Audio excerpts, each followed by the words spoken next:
Oh, hey, the one and only Dusty Bottoms here, founder of Kingdom Trucking Academy. In today's episode, we're going to be talking about something that's been current in the news today, ELP, English Language Proficiency with the CDL requirements. So let's get started.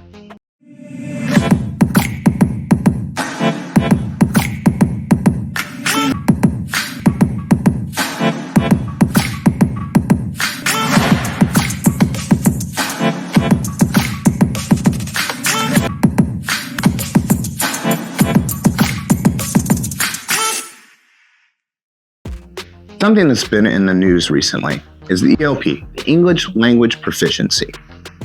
This is the requirement by the FMCSA that requires everyone wanting to obtain a commercial driver's license in the United States must present adequate English language proficiency for taking their general knowledge test. Before we get into the weeds of it all, let me break this down. The ELP, English Language Proficiency. The ELP English Language Proficiency, otherwise known as 49 CFR 391.1-B-2. This is the federal requirement that, again, requires anyone wanting to obtain a commercial driver's license in the United States must present adequate English language proficiency. What that means is someone wanting to take their CDL test first must get their permit. To get your permit, you must take your general knowledge test. Before taking your general knowledge test, you must present or demonstrate that you can speak the English language adequately, that you can read road signs, that you can read and speak English language adequately. This is not something that's outlandish from the government to require anyone wanting to obtain a commercial driver's license to be able to speak the language. I also agree that anyone wanting to obtain a regular driver's license should be able to speak, read, and write English language. For one reason, because all of our signs, everything, is done in English. So, if you don't know what a stop sign is, or that it says stop, or yield, or to make things even more serious, on the highway, many of the signs now are digital. Construction workers will place up portable digital signs to let people know, drivers, oncoming traffic, that there's something up ahead. Well, if you can't read the English language, then how are you going to know? Now you're a safety hazard, and there can be dire consequences, which there has been. And I'm going to get into that here in a minute. I have no problem with anyone from another country coming to the United States to better their life. I have no problem with immigration. I have no problem with anybody, sex, religion, whatever. My concern comes to safety of the roads. If I go to Japan, I cannot drive a commercial motor vehicle there because I cannot speak Japanese. I'm an amazing driver. I've been in driving for over 25 years. I could probably figure some things out driving, and I could adequately drive around in Japan. However, I could not read their road signs. I could not read any of their traffic signs. I could not read directions, what the town is, any of these things.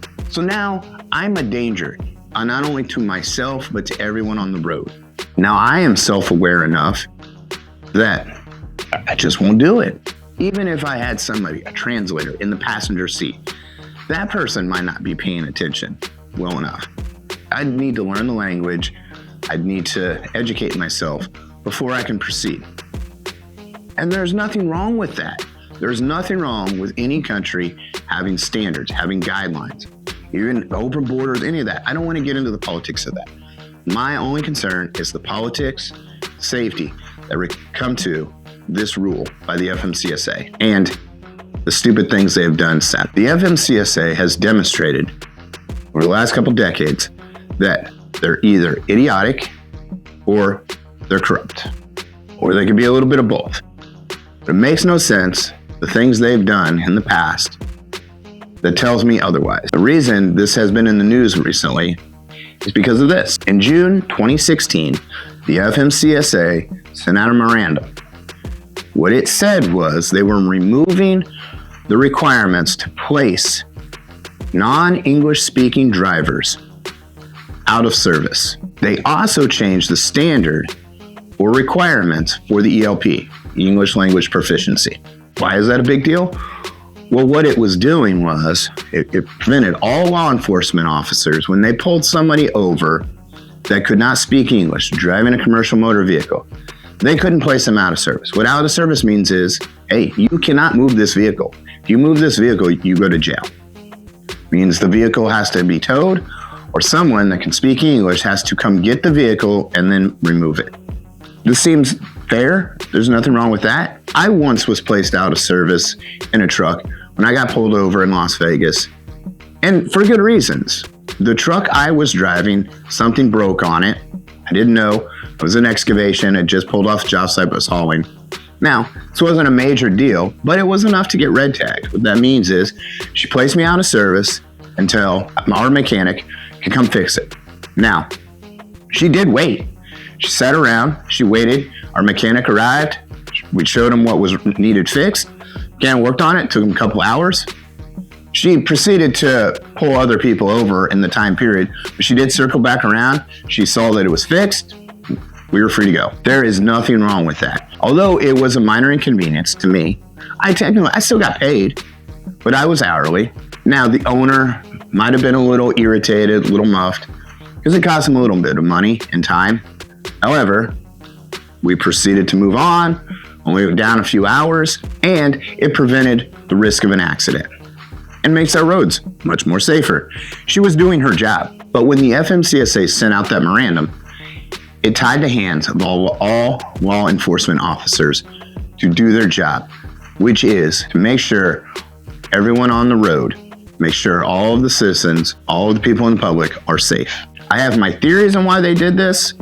Again, like any government, any politicians, any of those things, everything has some level of corruption.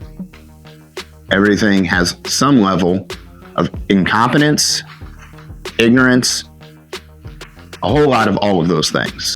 March 12, 2025, the SBTC voted to propose to Congress a new bill, SAFE, Standard Affirming Fluency in English, otherwise known as the Safe Motor Carrier Act of 2025. This would make states forced to test English proficiency before doing the general knowledge test. An audit in 2002 of the FMCSA found that states had no standard of testing an ELP before taking the general knowledge test. According to the audit, the FMCSA was allowing the states to administer the general knowledge test in foreign languages. Many of those states allowed the use of interpreters for the general knowledge test. Some states even allowed the drive test to be performed in a foreign language using bilingual examiners. This is absolutely bananas! What the hell? Like, seriously, what the hell? The FMCSA is supposed to make sure that they require all motor carriers, all commercial driver's holders, this high standard to make sure our roads and our highways are safe, to make sure that every citizen on the road is protected from the dangers of these giant killing machines.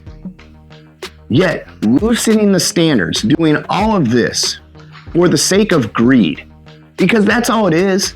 There's no other reason. You have all these motor carriers who are giving you money because all they want is the bottom dollar. They want to hire the cheapest drivers they can to keep hauling. They want more drivers on the road. They keep hauling goods and services. This short-sightedness, this monetary demand, all it is creating is safety and dangers. Believe it or not, you spend a little bit more money and you have safety and standards. It might cost you money up front, but in the long run, it'll actually be more profitable. Sometimes slow and steady becomes quicker. If you do things smooth, you do things right, you're proficient in the beginning, you'll gradually get faster, you'll gradually get better while keeping that technique. Again, I go back to my wrestling background, my musical background. Technique always beats talent. If you just get good, if you just perfect these things and you get better, like this. Perform a pre-trip test every day. You'll get faster at the pre-trip. It won't be as daunting, but what it does is it saves you time and it saves you money in the long run because you're able to catch all of these things. Remember, an ounce of prevention is worth more than a pound of cure. I think I got that saying right, but you understand what I'm trying to say. James Lamb of the SBTC has been very vocal about this. He's been pushing for this. He's talked about it. He's published several articles on this, and he's brought to the attention of the government all of these crashes, all of these fatalities over the last several years since the FMCSA lowered the standards. Some of them could have all been prevented by someone that could just speak English. Again, I don't care where you're from. I don't care if you immigrated here, as long as you did it legally. Okay? And as long if you can speak the language, if you put in the work, if you want to go to another country and you want to move there, okay, put in the work to learn that culture, that language. It'll make you a better person. When you cut corners, it always hurts everyone around you. It always hurts you as well. If you want to move here for a better life, great, I support that. But learn the language. Put in the work, learn the language. It'll be more beneficial for you and everyone else. Now, before I keep getting in a rant, what I'm trying to say is some of these accidents that have happened, it were because the driver could not read or write in English. Most likely couldn't speak in English. But several people have died from something that was easily preventable. One of those is a non-English speaking driver ran at 70 miles an hour into the rear of parked vehicles. Now, had they seen the road sign, had they seen the digital sign that said there's an accident ahead, all vehicles are stopped, they would have been able to slow down and all of this would have prevented. Instead, lives were lost because this person could not speak English.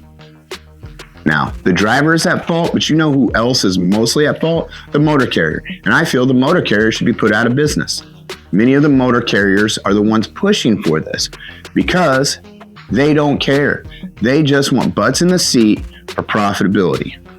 I get it. I understand it. I'm a business owner myself. However, my profitability, it is not going to come at the expense of safety of all the people that live in my area. This is selfish and this is greedy. Without accountability, nobody is going to learn. So we can put these laws in place and we can follow the instructions. And I agree with what the SBTC is trying to do. Now, I support James Lamb and everything he is saying on this matter, but we need to have standards in place. And when we have those standards in place, we need to make sure they're followed. Why would you have these standards and then issue a memorandum to say ignore those standards? Who was getting money? Who should go to jail? Because that's what's happening. Come on, we're not all stupid. We all know this happens. We all know all the politicians. We know everybody's accepting money under the table from something. It's just the way it is. I'm not saying it's right. I'm not saying it's wrong. Well, it is wrong.